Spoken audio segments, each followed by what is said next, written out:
The City in the Stars is a 1956 science fiction novel by Arthur C. Clarke.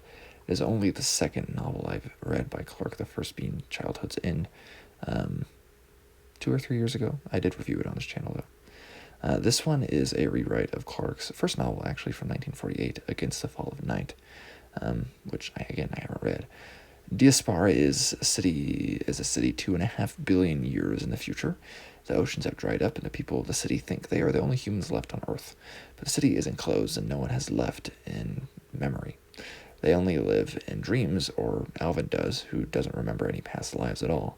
He's the only one who wants to leave the city, which is notable as a weird desire in him. Everyone has lived other lives. While he expects to live 1,000 years, he remembers nothing of before that. He is considered a unique, a capital U unique of sorts, the first in 1,000,000 years. He dreams that humanity is still out there, but some enemy drove Galactic Empire back to Earth, that there are not just deserts in this world, but maybe more cities. He has a guide and a jester of sorts. This jester goes places others don't, and knows things others don't. Whether this is just him being quirky and silly, or forbidden and diving into forbidden knowledge, or whatever, isn't clear. This book is much more enthralling, I would say, than in Childhood's End for me. It's a dying Earth genre, and much is familiar, much is not.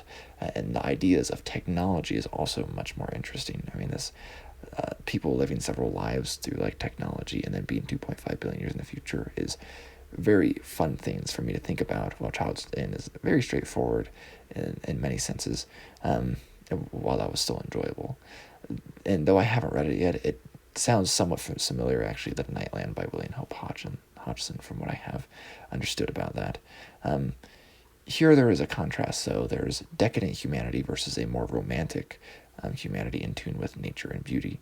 There's a monoculture versus a plethora of cultures interacting. There are things like ectopia, robots, computers, self-driving vehicles, telecommunication, and more. Right, so we get those science fiction ideas as well, and it really is a book full of wonder, or a book full of ideas, if you want to put it that way. There is a similar idea, I'd say, to godhood that you see in Childhood's End. I don't think Golden Age sci-fi authors are really like the best to approach that subject, but not Clarke doesn't do a terrible job here, at least. One thing Clarke does get wrong, I will say and point out, is language. Clarke ignores it. Everyone understands each other, even people long secluded from one another. And while I understand the laziness, it could have been explained with something at least, with some hand-wavy thing, right? It's not explained at all. With something that's at least, whether it be realistic or not, it is science fiction after all. Though I do think it has a pretty good ending. It's more interesting throughout the whole thing, I'd say, by far, than Childhood's End. Which Childhood's End, I think the ending is actually not as great as people find it to be, but I don't think it didn't quite leave me feeling that sense of loss that I would have expected from something like this. So I think it is semi-successful, at least it was for me. It is interesting, and I am glad I read it, at least.